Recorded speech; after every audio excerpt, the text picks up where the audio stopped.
Pada pagi hari ini kami kembali menghampiri tahtamu yang kudus, Bapa Yahweh, di dalam nama Adonai Yeshua HaMashiach. Kami mengucap syukur karena Engkau masih memberi kesempatan untuk kami dapat beribadah bersama-sama, walaupun masih di rumah masing-masing, tetapi kami tidak lepas kontak dengan Engkau. Kami akan mendengarkan isi hatimu setelah kami memuji dan meninggikan namamu. Mari Roh Kudus urapi hambamu.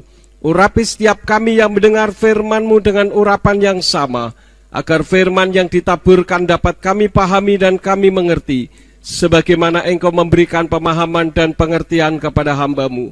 Dan jika ada kuasa, penguasa, roh jahat di udara, yang akan memalingkan alam pikiran dan hati kami dari kebenaran firman, kami tolak dan kami patahkan di dalam nama Yeshua HaMashiach. Pergi kau keluar, tinggalkan umat-umat Tuhan. Dan semua yang menonton video ini, sehingga kami dapat mengerti akan kebenaran firman-Mu. Terima kasih Bapa, demi nama Adonai Yeshua HaMashiach, Tuhan dan Juru Selamat kami siap untuk mendengar isi hati Tuhan. Haleluya, amin. Shalom Aleichem.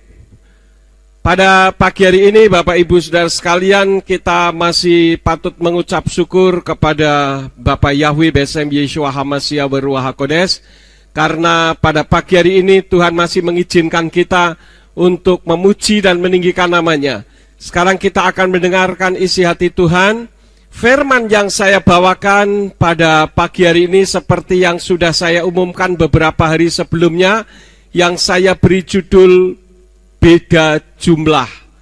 Apa yang dimaksud dengan beda jumlah? Saya ajak untuk kita semua membuka di dalam kitab Esra pasal yang kedua ayat yang kelima. Sebetulnya saya menyiapkan firman ini atas pertanyaan seseorang kepada saya, Pak, kenapa kok terjadi perbedaan seperti ini? Apa maksudnya bagi kita? Untuk itu saya ajak untuk kita membaca Esra 2 ayat yang kelima. Kita ucapkan bersama-sama dengan saudara yang ada di rumah masing-masing, sesuai dengan hitungan setelah ketiga. 1, 2, 3. Keturunan Arah 775 orang. Keturunan Arah 775 orang. Sekarang kita membuka di dalam kitab Nehemia pasal yang ke-7 ayat yang ke-10. Di sana dikatakan, mari kita ucapkan bersama-sama, 2, 3. Keturunan Arah 652 orang. Sebetulnya ini jumlah mengenai apa sih? Kalau kita membaca ayat-ayat sebelumnya, ini merupakan jumlah orang yang ikut pulang dari pembuangan dari Babel. Dan ini kepulangan tahap pertama. Di dalam kitab Esra disebutkan di sana berjumlah 775 orang. Sedangkan di dalam kitab Nehemia ada 672 orang. Jadi ada beda berapa, saudara-saudara? 103 orang. Nah, yang menjadi pertanyaannya adalah kenapa terjadi perbedaan seperti ini? Apakah memang demikian sehingga membuat kita jadi kebingungan? Banyak orang disodorkan ayat-ayat yang membingungkan seperti ini oleh saudara sepupu kita, sehingga mereka menganggap bahwa kitabnya umat Nasrani itu kitab yang salah, karena satu katakan demikian, satu katakan yang berbeda, padahal eventnya sama. Nah, yang menjadi pertanyaannya adalah, saya bertanya kepada saudara untuk saudara renungkan terlebih dahulu. Kenapa terjadi jumlah beda seperti ini? Coba saudara renungkan terlebih dahulu, nanti saya akan jawab sementara saya menyampaikan firman. Kalau menurut saudara kira-kira apa? Saudara bisa merenungkan sembari saudara menunggu apa yang akan saya sampaikan. Nah, yang jadi pertanyaannya adalah, kalau kita melihat kejadian yang seperti ini, yang pertama saya ingin sampaikan kepada saudara, bukan berarti kitab sucinya salah sama sekali ya. Bukan berarti kitab sucinya yang salah, tetapi kita yang belum mampu menyingkapkannya. Saya sudah pernah menyampaikan beberapa waktu yang lalu tentang perbedaan yang ada di dalam kitab yang lain. Ada banyak sekali perbedaan, tetapi bukan berarti kitabnya salah, sama sekali tidak. Yang kedua, bukan berarti kita berada pada iman yang salah. Karena kalau kitabnya salah, tentu iman kita salah. Kitab suci tidak pernah salah. Hanya pola pikir, konsep kita lah yang salah sehingga tidak mampu menyingkapkan rahasia yang terkandung di dalamnya. Itu yang kedua. Yang ketiga, jika kita melihat hal seperti ini, jangan sampai membuat iman kita lemah karena dipengaruhi oleh orang yang anti dengan kitab suci kita. Seringkali disodorkan ayat-ayat begini. Saya yakin banyak pendeta juga tidak bisa menjawabnya, tetapi tidak bisa juga kita katakan, ya pokoknya kita imani saja. Tidak bisa juga, tetapi kita harus melihat sejarahnya dan sebagainya. Nanti saudara akan menemukan jawabannya. Kemudian hal yang keempat, hanya orang yang tidak berimanlah yang selalu mempersalahkan kitab suci kita. Jadi kalau saudara memang mengimani kitab suci saudara, saudara jangan mencari kesalahan, tetapi carilah jawabannya, bukan cari kesalahannya. Kalau cari kesalahannya, kitab suci tidak ada yang salah. Hanya kitalah yang tidak atau belum mampu menyingkapkannya. Ya. Nah, Bapak Ibu Saudara sekalian, di dalam kitab Esra pasal 2 ayat yang kelima, ini adalah saat pendaftaran pertama. Sedangkan di dalam kitab Nehemia pasal 7 ayat yang ke-10 adalah data pendataan kedua yang dianggap hanya pemuka dan penguasa serta umat yang layak didaftar. Jadi saudara bisa menganalisa terlebih dahulu jawaban yang baru saya sampaikan. Belum sampai berbicara tentang masalah sejarahnya. Tetapi di dalam Esra 2 ayat yang kelima adalah saat pendaftaran yang pertama. Jadi ketika di data pertama jumlahnya ada berapa? 775 orang. Kemudian di dalam kitab Nehemia pasal 7 ayat yang ke-10 adalah data pendataan kedua yang dianggap hanya pemuka dan penguasa serta umat yang layak didaftar. Itu saja yang didaftar.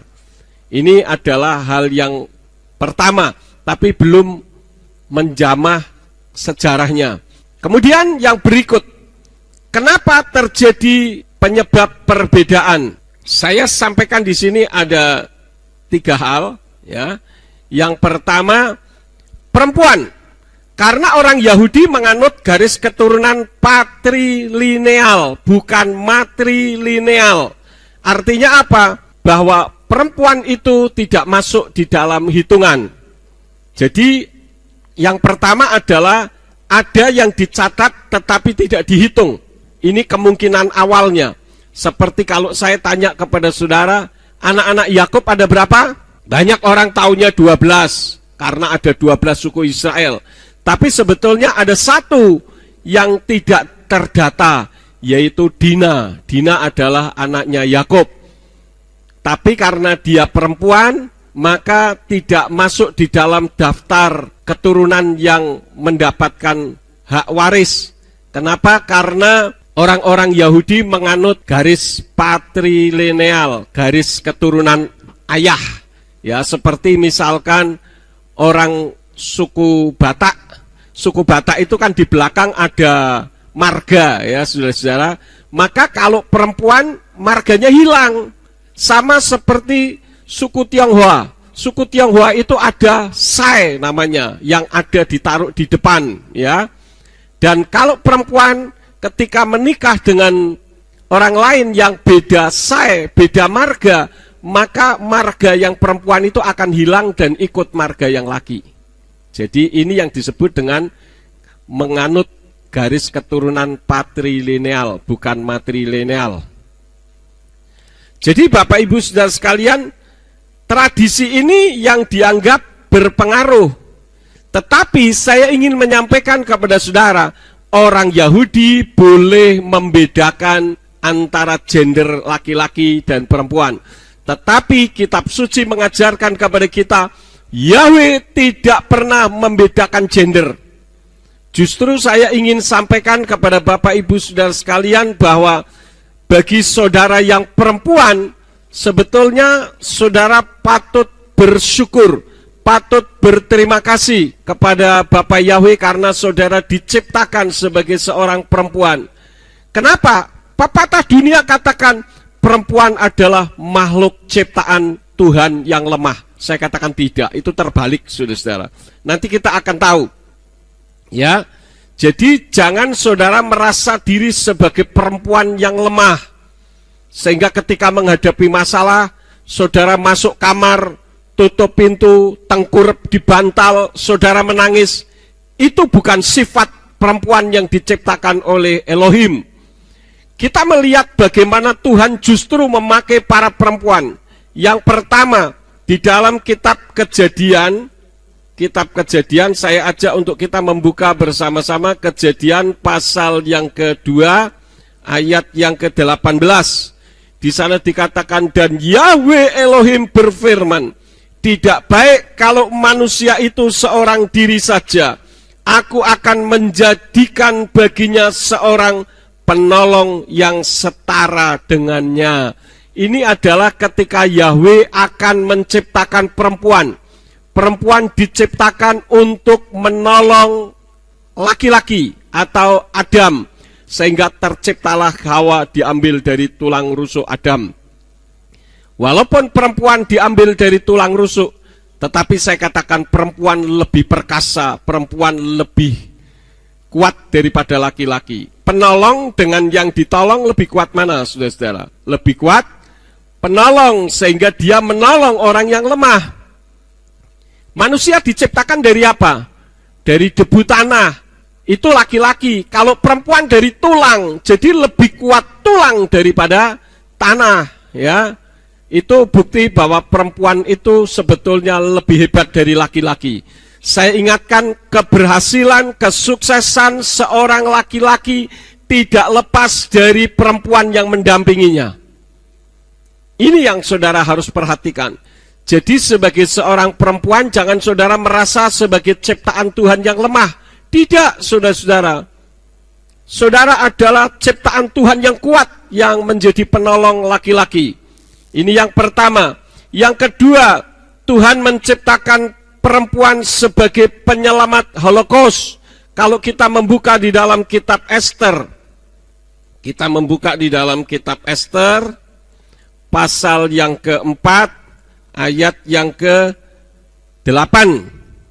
Di sana dikatakan, dan dia juga memberikan salinan surat tentang hukum yang diberikan di Susan untuk memusnahkan mereka, agar menunjukkannya kepada Ester dan menjelaskan hal itu kepadanya, dan menugasi dia menghadap raja untuk mencari kemurahan daripadanya dan mengusahakan di hadapannya demi bangsanya. Ayat 9, dan Hatta datang dan memberitahu Ester segala perkataan Mordekai itu. Ayat 10, dan Ester berbicara lagi kepada Hatta dan menyuruhnya pergi kepada Mordekai.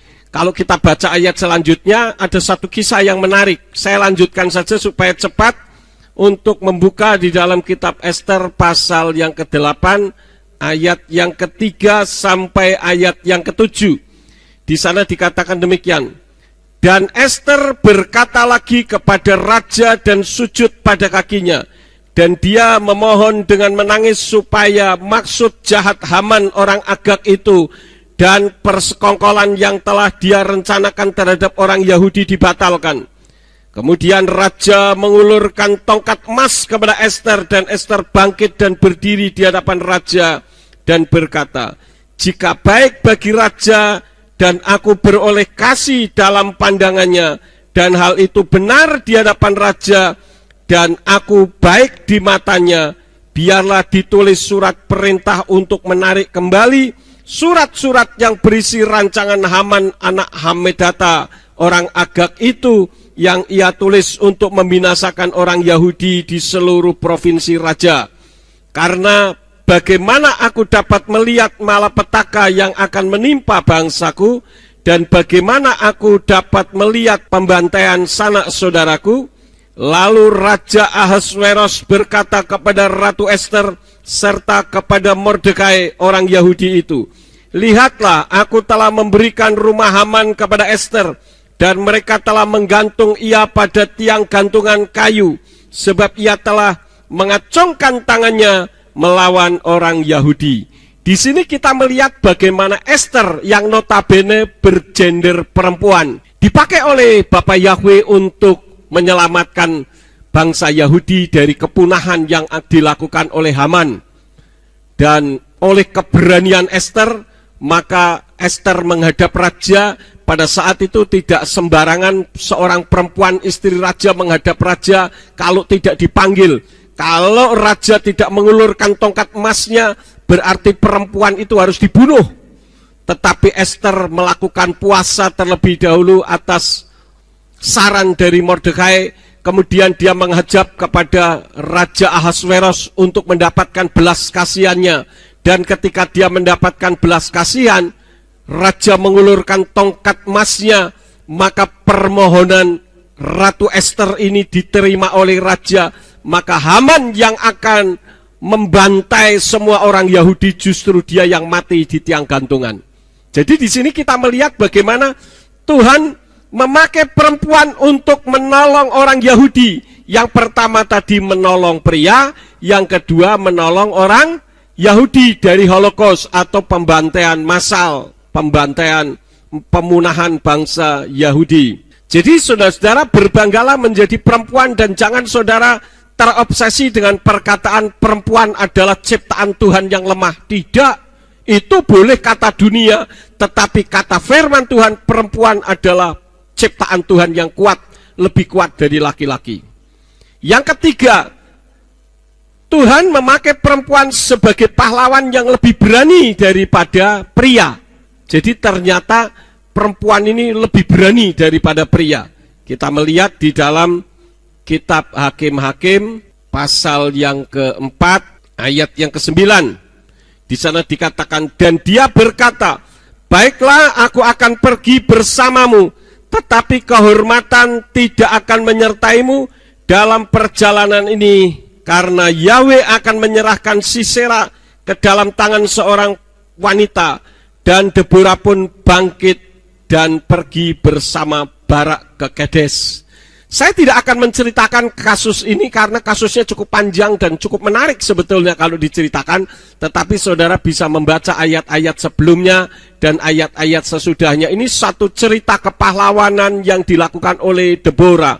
Ya, dia sebagai seorang hakim perempuan, tetapi dia sebagai seorang pahlawan yang gagah perkasa, yang lebih berani daripada pria.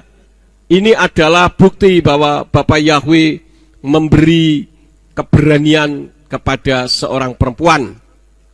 Kemudian di dalam kitab Matius atau Matius, kita melihat di dalam kitab Matius atau Matius pasal yang ke-28 ayat yang ke-1. Ini setelah Yesua disalib, kemudian Yesua dibawa ke gua di dalam kuburan.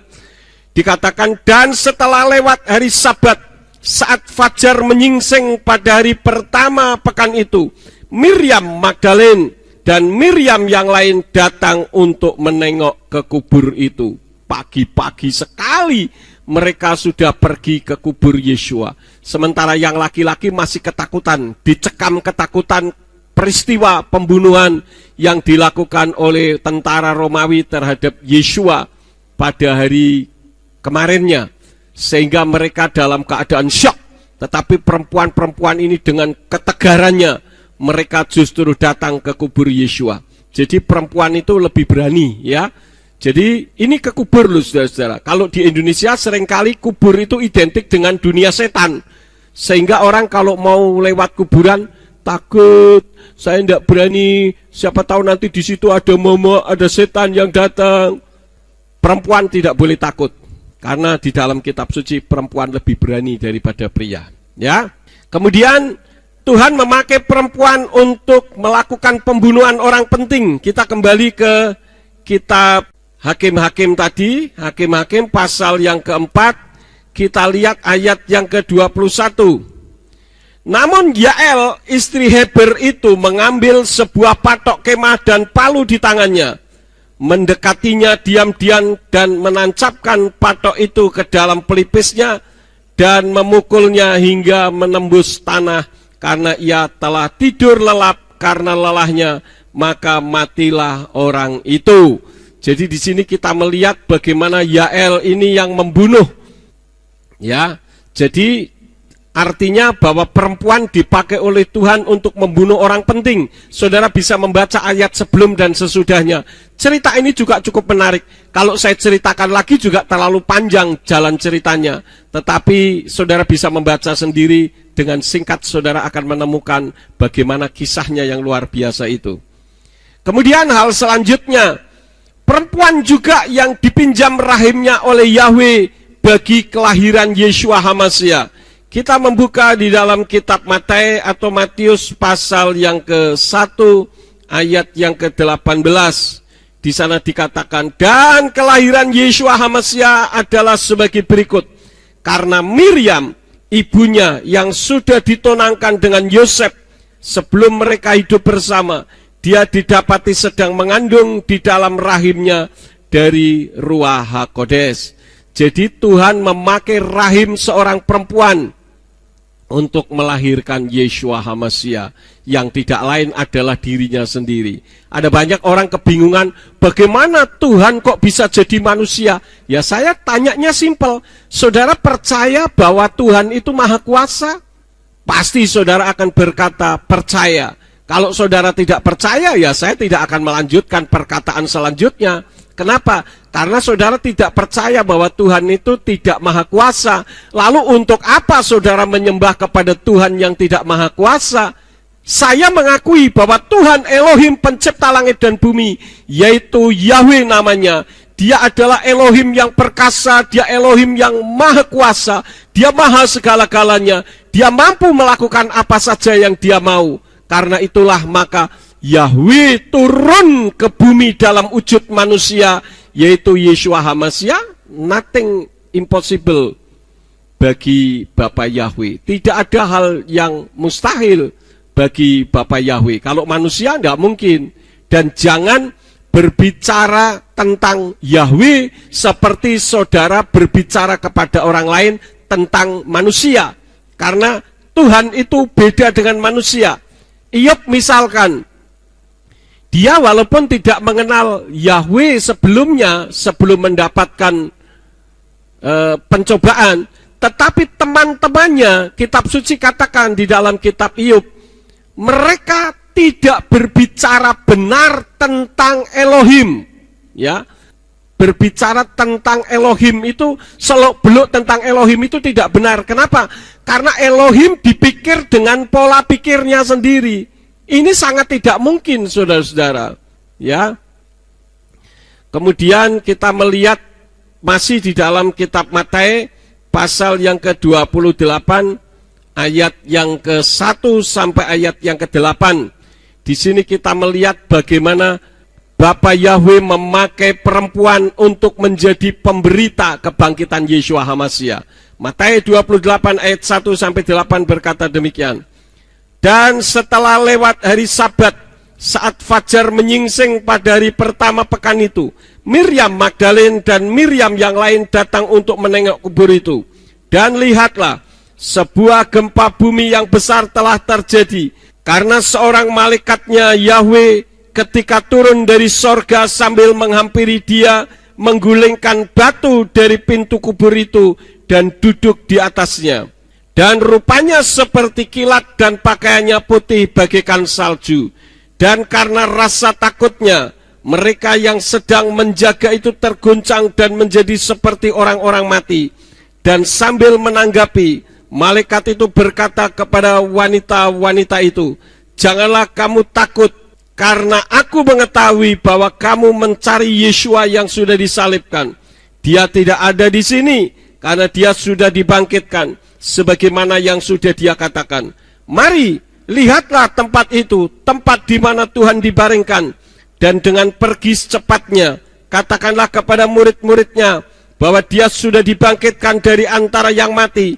Dan lihatlah, Dia mendahului kamu ke Galil atau Galilea. Di sana kamu akan melihat dia. Perhatikanlah, aku sudah mengatakannya kepadamu. Dan sambil cepat-cepat keluar dari kubur itu dengan rasa takut dan sukacita besar, mereka berlari untuk memberitahu kepada para muridnya. Jadi perempuan-perempuan yang pada saat pagi-pagi buta mereka datang ke kubur Yeshua, mereka melihat kubur itu sudah terbuka, sudah kosong. Yang mereka lihat bukan tubuhnya Yeshua, tetapi yang mereka lihat adalah malaikat di situ yang mengatakan bahwa Yeshua tidak ada di sini karena dia sudah bangkit. Jadi kalau Yeshua bangkit berarti Yeshua mati. Nah, saudara lebih percaya mana? Ada kitab yang mengatakan bahwa Yeshua itu tidak disalib, Yeshua tidak mati, tetapi malaikat mengatakan Yeshua bangkit dari kematian. Saudara lebih percaya malaikat yang bicara atau orang yang bicara? Saudara sendiri yang memberikan penilaian. Jadi sekali lagi, jangan sampai ada perempuan-perempuan yang cengeng, ya, ketika menghadapi masalah bisanya hanya nangis. Saudara dimiliki oleh Bapak Yahweh. Jadi ketika saudara menghadapi permasalahan, datang kepada Bapak Yahweh, ngomong sama dia, karena dia sangat peduli terhadap perempuan-perempuan yang memang diciptakan sebagai penolong pria. Sekali lagi, kehebatan seorang pria tidak lepas dari perempuan yang mendampinginya. Karena apabila perempuan ini tidak bisa mendampingi dengan baik, yang terjadi hanya keributan di dalam rumah tangga. Akibatnya apa? Rumah tangga itu berantakan. Jadi hal yang pertama, penyebab terjadinya perbedaan karena perempuan di dalam komunitas orang Yahudi menganut garis keturunan patrilineal. Jadi ini tidak dicatat, bisa saja terjadi hal seperti itu. Yang kedua, kenapa bisa terjadi perbedaan tadi, di mana di dalam kitab Esra ada 775 orang, sedangkan di dalam Nehemia 672 orang. Hal yang kedua, karena orang-orang yang sudah meninggal hanya terdaftar dalam garis keturunan, tetapi tidak dihitung dalam kiprah kehidupan. Ya, ini termasuk yang wanita-wanita tadi juga. Karena ini kan tidak pulang dari Babel satu kloter, tidak. Tetapi ini kloter pertama. Ya, tetapi dengan jumlah yang beda. Jadi Nehemia mendaftar menurut sejarah pada tahun 445 sebelum Masehi di bawah pimpinan Zerubabel, sedangkan Esra mendaftar pada 450 tahun sebelum Masehi. Jadi ada beda berapa tahun? 5 tahun, ya. Nah, ada seorang sejarawan yang bernama Jamieson berpendapat saat pendataan bisa saja terjadi tarik-menarik antara yang mau ikut atau tidak dalam kloter yang pertama. Ada juga setelah didata, ada yang ikut dan ada yang mundur, baik karena faktor usia, usaha yang belum terselesaikan di Babel, atau karena kematian. Ini membuktikan bahwa tidak ada hubungannya antara orang hidup dengan orang yang mati. Maka Tuhan melarang orang melakukan hubungan dengan dunia orang mati. Saudara bisa lihat di dalam kitab suci ada banyak sekali ayat-ayatnya. Torah mengajarkan supaya jangan berhubungan dengan dunia orang mati. Karena kalau berhubungan dengan dunia orang mati, Yahweh marah, karena itu termasuk sinkritisme, menduakan Tuhan. Karena Tuhan itu sangat cemburu, Yahweh sangat mencintai manusia, sehingga dia tidak ingin manusia berhubungan dalam dunia roh terhadap roh-roh orang mati, tetapi berhubungan hanya kepada Yahweh yang adalah roh yang mencipta langit dan bumi dan segenap isinya. Nah, Bapak Ibu Saudara sekalian, setelah kita mengetahui perbedaan tersebut dan alasannya kenapa terjadi perbedaan, saya ingin menyampaikan 3 hal. Yang pertama, apapun perbedaan pendaftaran, yang pertama, Tuhan selalu mencatat umatnya dalam kitab kehidupan. Jadi kalau tadi itu perbedaan itu berbicara tentang masalah pencatatan yang terjadi perbedaan. Tetapi apapun perbedaannya, Tuhan sudah mencatat umatnya di dalam kitab kehidupan. Kita membuka di dalam kitab Wahyu pasal yang ketiga ayat yang kelima. Di sana dikatakan, siapa yang menang, ia ini akan dikenakan jubah putih, dan aku sekali-kali tidak akan menghapus namanya dari kitab kehidupan, dan aku akan mengakui namanya di hadapan Bapakku dan di hadapan malaikat-malaikatnya. Jadi orang yang mengaku Yeshua HaMashiach adalah Tuhan dan Juru Selamat bagi pribadinya, maka orang itu akan dicatat namanya di dalam kitab hayat atau kitab kehidupan. Tetapi dengan catatan bukan hanya sekedar percaya, tetapi saudara juga melakukan firman Elohim, ya. Karena kalau hanya sekedar percaya, Yeshua katakan di dalam kitab Matius pasal 7 ayat yang ke-21, bahwa bukan setiap orang yang berseru kepadaku Tuhan, Tuhan akan masuk ke dalam kerajaan sorga atau samayim, tetapi dia yang melakukan Bapa. Ya, di dalam Roma 8 ayat 1, maka tidak ada lagi penghukuman bagi mereka yang ada di dalam Yeshua HaMashiach, yang tidak hidup menurut daging, tetapi yang hidup menurut roh. Artinya yang hidupnya dibimbing oleh Ruach HaKodes. Jadi kita jangan hidup asal hidup, tetapi harus hidup menurut firman. Kita membuka lagi di dalam kitab Wahyu pasal yang ke-21 ayat yang ke-27.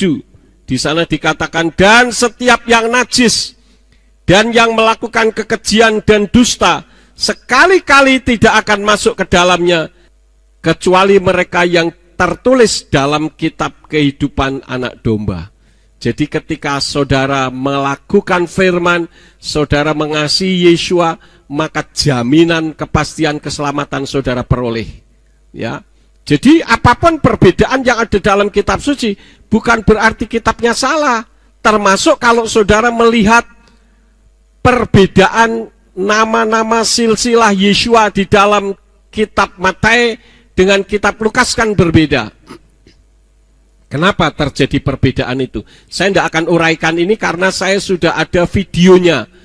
Kenapa terjadi perbedaan itu? Yang isinya adalah perbedaan-perbedaan apapun di dalam kitab suci bukan berarti kitab saudara salah, ya. Tetapi karena kitalah yang tidak mampu menganalisa dengan baik. Kenapa banyak orang pindah agama? Karena mereka tidak mampu menganalisa, tidak mampu mendapatkan jawaban. Sehingga mereka berpikir secara instan, wah berarti kitab ini salah, tidak benar ini. Padahal yang tidak benar dan yang salah adalah dirinya sendiri.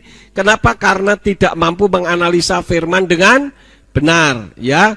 Jadi apapun perbedaan pendaftaran nama dan jumlah, saudara sudah terdaftar di dalam kitab hayat. Amin. Yang kedua, orang yang mundur dari imanlah yang tidak tercatat di dalam kitab kehidupan. Ya, jadi yang tercatat di dalam kitab kehidupan adalah orang yang bertahan sampai akhir. Saya ajak saudara untuk membuka di dalam kitab Wahyu pasal yang ke-20 ayat yang ke-12.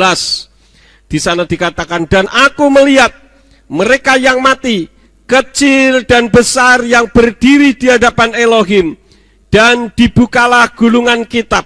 Juga dibuka gulungan kitab yang lain, yang adalah kitab kehidupan, dan mereka yang mati dihakimi dari apa yang tertulis dalam gulungan kitab itu, sesuai dengan perbuatan-perbuatan mereka. Jadi yang tercatat di dalam kitab kehidupan adalah orang yang mencapai garis akhir, yang hidupnya tidak keluar dari kebenaran firman. Ayat 15 dari Wahyu 20 katakan, dan jika seseorang tidak didapati tertulis di dalam kitab kehidupan itu, ia dilemparkan ke dalam lautan api. Karena itulah maka Rabi Saul atau Rasul Paulus pernah memberikan statement kepada anak didiknya yang bernama Timotius. Kita akan membuka di dalam kitab 2 Timotius pasal yang keempat ayat yang ke-7. Di sana dikatakan, aku telah bertanding pertandingan yang baik dan aku telah mengakhiri perlombaan itu. Aku telah memelihara iman. Jadi saudara jangan memusingkan, kenapa ini kok di sini jumlahnya beda dengan di sini, sehingga saudara bingung sendiri lalu saudara mengingkari iman saudara. Ya, tadi saudara sudah menemukan jawabannya. Kalau seandainya tidak ada jawaban, apakah saudara akan berpikir kitab ini salah? No, kitab suci tidak pernah salah, saudara-saudara. Kenapa? Karena kitab ini sudah teruji. Kitalah yang tidak mampu menganalisanya dengan baik. Itulah sebabnya yang terpenting adalah kita mencapai garis akhir atau tidak. Mencapai garis akhir itu maksudnya bagaimana? Saudara boleh menjadi pendeta, saudara boleh menjadi pelayan Tuhan yang lain, donatur gereja yang terbanyak sekalipun, tetapi ketika menjelang kematiannya, saudara mengingkari iman saudara, maka saudara akan binasa.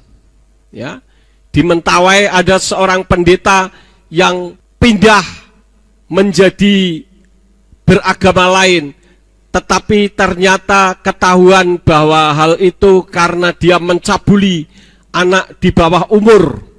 Ya mungkin kalau dia berpindah ke tempat yang lain, di sana juga bisa memiliki istri banyak, lebih dari satu. Karena memang dari sejarah atas pengakuannya sendiri, dia ini termasuk orang yang tidak puas di dalam melakukan hubungan seks dengan seorang perempuan, sehingga dia melakukan terhadap banyak perempuan termasuk anak-anak. Dan ini sangat mengerikan sekali, saudara-saudara.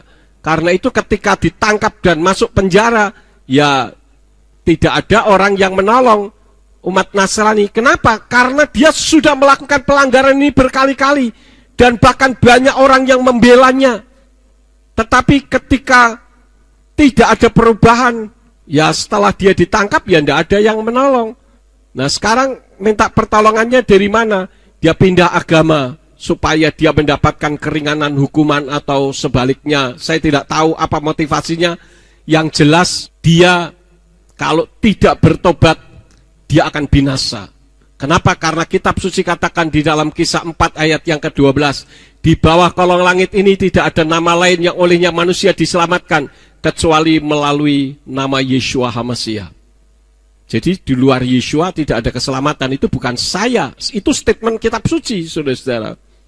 Ya, itu hal yang kedua. Apapun perbedaan pendaftaran, hanya orang yang mundur imanlah yang tidak tercatat di dalam kitab suci. Yang ketiga, apapun perbedaan pendaftaran, orang yang menambah atau mengurangi firman dengan sengajalah yang tidak terdaftar di dalam kitab kehidupan.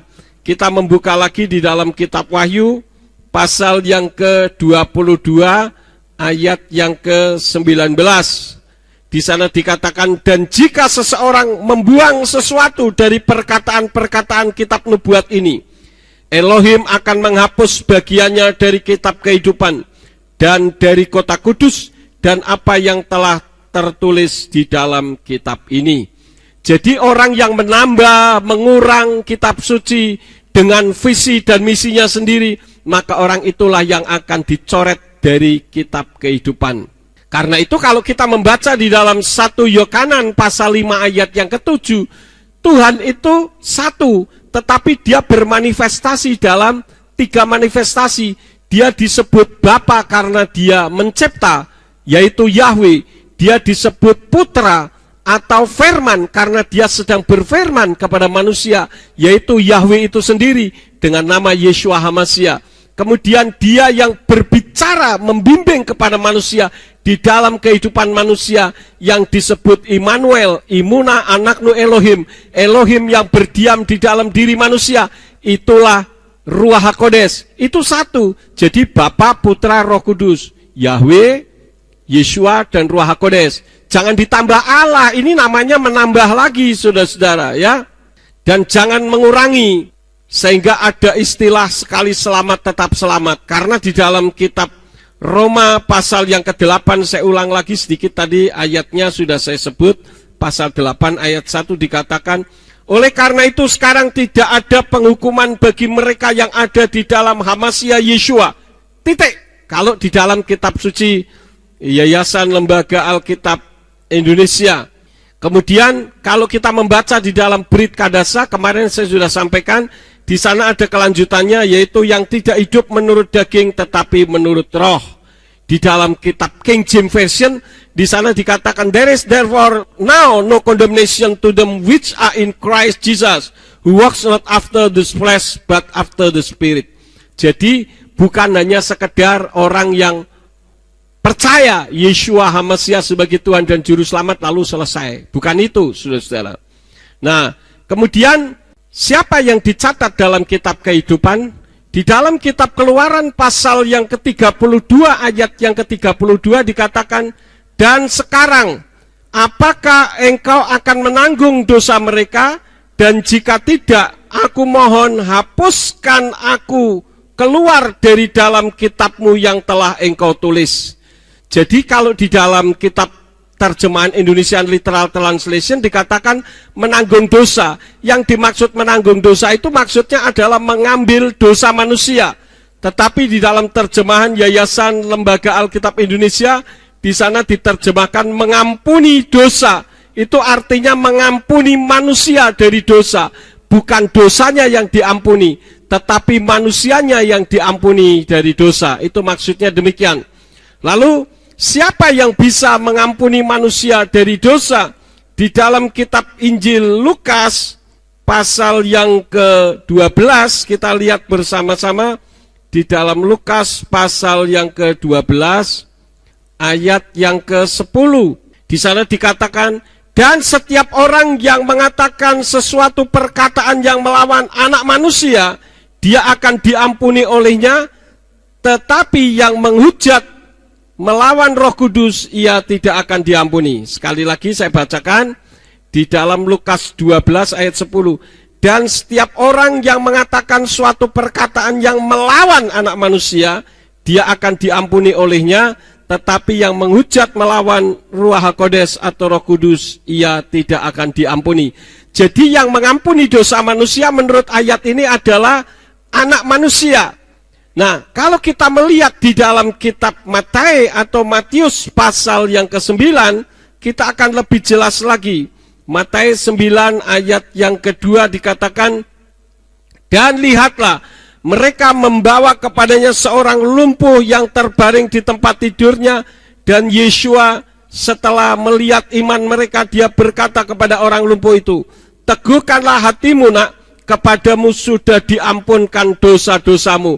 Jadi kita melihat bagaimana Yeshua mengampuni manusia dari dosa, sehingga orang lumpuh bisa berjalan. Ya, kemudian kita lihat lagi ayat yang ke-6 dari kitab Matius pasal yang ke-9 dikatakan, namun supaya kamu dapat mengetahui bahwa anak manusia mempunyai otoritas di bumi untuk mengampunkan dosa-dosa. Lalu dia berkata kepada orang lumpuh itu, bangkitlah, angkatlah tempat tidurmu dan pulanglah ke rumahmu. Jadi di sini kita melihat bagaimana Yeshua yang disebut anak manusia itu bukan berarti manusia yang punya anak, tetapi ini hanya sebutan saja ketika dia turun sebagai dafar atau sebagai firman yang hidup, sebagai Torah yang hidup kepada umat manusia, maka orang yang beriman kepadanya diampuni dosa-dosanya sehingga memperoleh hak untuk hidup di dalam kerajaan sorga. Sekali lagi, karena itulah maka statement daripada Kepa di dalam Kisah Rasul pasal yang keempat ayat yang ke-12 ini adalah statementnya Kepa yang ditulis oleh Lukas atas ilham Ruach HaKodes, mengatakan, dan keselamatan tidak ada di dalam yang lain siapapun, karena di kolong langit ini tidak ada nama yang lain yang telah diberikan kepada manusia yang di dalamnya kita dapat diselamatkan. Inilah keberanian Kepa ketika dia sudah menerima Ruach HaKodes. Dia katakan keselamatan itu hanya melalui Yeshua HaMashiach. Dan Yeshua itulah yang menyelamatkan dari segala dosa. Itu sesuai dengan kitab Matius pasal yang ke-1 ayat yang ke-21, yang dikatakan, dan dia akan melahirkan seorang putra, dan engkau akan menyebut namanya Yeshua, karena dialah yang akan menyelamatkan umatnya dari dosa mereka. Jadi Yeshua lah yang menyelamatkan manusia dari segala dosa. Yang menjadi pertanyaan berikut, kenapa Yeshua mengampuni manusia dari dosa? Yang pertama, karena Yeshua itu Elohim. Kalau bukan Elohim, bukan Tuhan, tidak bisa mengampuni dosa. Ya, di dalam kitab Yohanan atau Yohanes pasal 1 ayat yang ke-1 dikatakan, Beresit haya hadafar, wahadafar haya etha Elohim, wahu hadafar haya Elohim, yang artinya pada mulanya ada firman. Perhatikan, pada mulanya ada firman, dan firman yang ada itu bersama-sama dengan Elohim, dan firman yang ada itu Elohim. Yeshua adalah firman yang ada, dan dia bersama-sama dengan Elohim, dan Yeshua itu Elohim.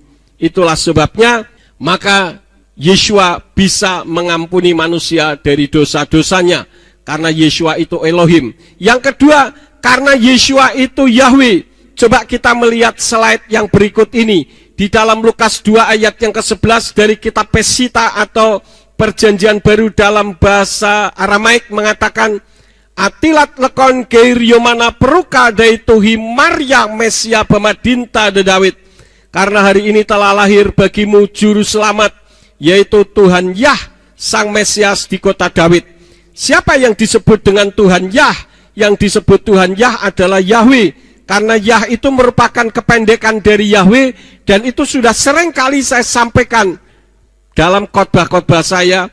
Karena Yah itu kependekan dari Yahweh, tertulis di dalam kitab Mazmur pasal 68 ayat 19, pasal 89 ayat 9, kemudian di dalam kitab Yesayahu pasal 12 ayat yang kedua, Yesayahu pasal 26 ayat 4, Yesayahu pasal 38 ayat yang ke-11.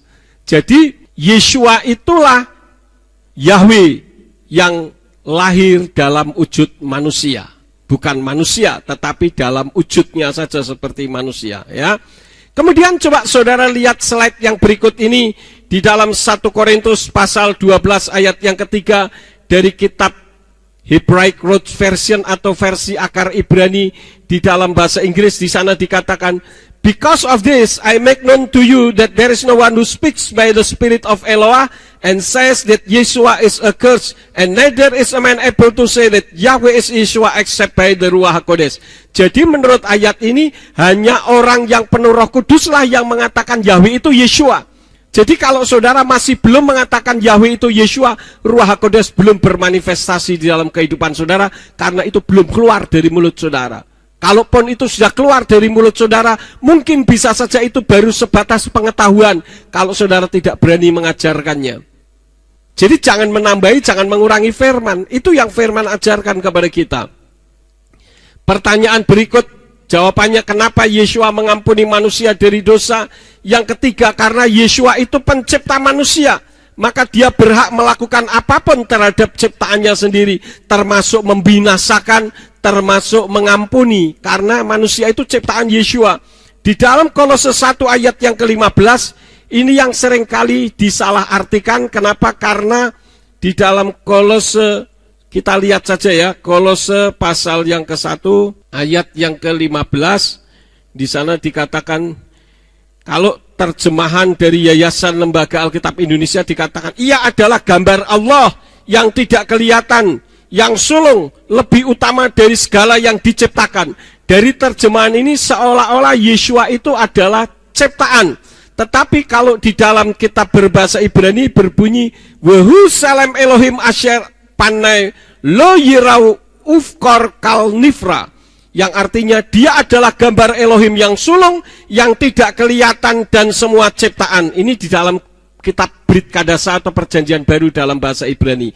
Maksudnya apa? Semua ciptaan yang kelihatan maupun yang tidak kelihatan dan gambar Elohim, yaitu Yahweh, ada di dalam diri Yeshua. Itu maksudnya. Tetapi bukan berarti Yeshua ini ciptaan. Dia justru pencipta.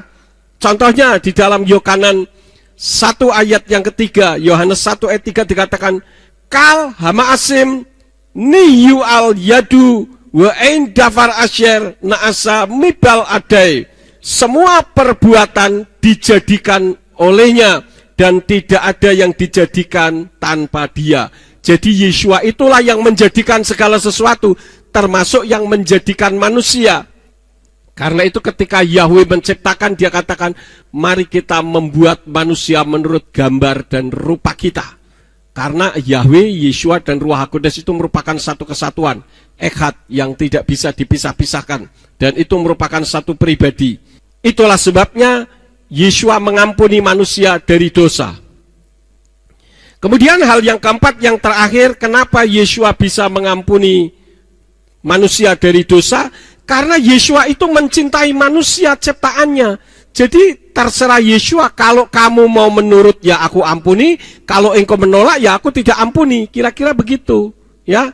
Di dalam Yohanan atau Yohanes 3 ayat yang ke-16 dikatakan apa? Kita membuka di dalam kitab Injil Yohanan pasal yang ke-3 ayat yang ke-16. Di sana dikatakan di dalam Brit Kadasa, Ki ken ohev Elohim et haolam at asher natan baado et beno et yekido wekal hama amin bu lo yofat kifo yimsa kaye olam. Sebab Elohim demikian mengasihi dunia ini sehingga dia mengaruniakan putranya yang tunggal supaya setiap orang yang percaya kepadanya tidak binasa melainkan beroleh hidup kekal selama-lamanya. Di ayat itu dikatakan Ki ken ohev Elohim et haolam at asher natan dan sebagainya. Di sana tidak dikatakan Ki ken ohev Elohim et talmidim atau mengasihi murid-muridnya. Tidak, tetapi mengasihi dunia ini. Siapa yang dimaksud dengan dunia adalah saudara dan saya. Kita yang hidup di dalam dunia ini. Yeshua mengasihi saudara. Siapapun saudara, maka ketika saudara menerima firman ini, saudara adalah orang yang sangat dikasihi oleh Elohim, yaitu Yeshua HaMasiah. Kalau saudara menerima, maka saudara akan mendapatkan jaminan kepastian keselamatan. Ya. Jadi yang menjadi pertanyaan yang terakhir sekarang adalah, bagaimana dengan saudara? Maukah saudara dikasihi oleh Tuhan? Kalau saudara mau dikasihi Tuhan, aminkan firman yang saya sampaikan ini. Tetapi kalau saudara tidak mau dikasihi Tuhan, skip saja, lewatkan saja, dan saudara tidak usah dengarkan, tidak usah marah-marah juga, karena saudara yang menolak pengenalan itu. Di dalam kitab Hosea pasal 4 ayat 6 mengatakan umatku binasa karena mereka tidak berpengetahuan. Bukan karena tidak berpengetahuan tetapi binasa, melainkan karena orang itulah yang menolak pengetahuan itu. Terserah saudara. Saya tidak akan memperpanjang firman. Biarlah firman ini akan menjadi berkat di dalam kehidupan saudara, sehingga saudara akan tetap berada di dalam kebenaran firman. Sekali lagi, apapun perbedaan yang tertulis dalam kitab suci, jangan tinggalkan Tuhan, karena saudara sudah berada di tempat yang tepat, yaitu jaminan kepastian keselamatan. Bukan moga-moga, bukan mudah-mudahan, ditimbang dulu baik dan jahatnya.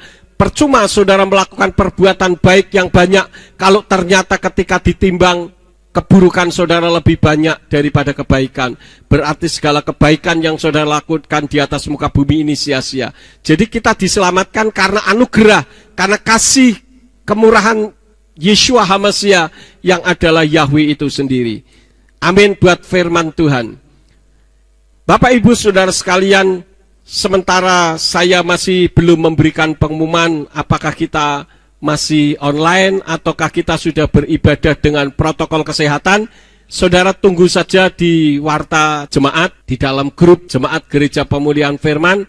Nanti kalau sudah kita mempersiapkan protokol kesehatan, ini pemerintah sudah mulai mengeterapkan new normal.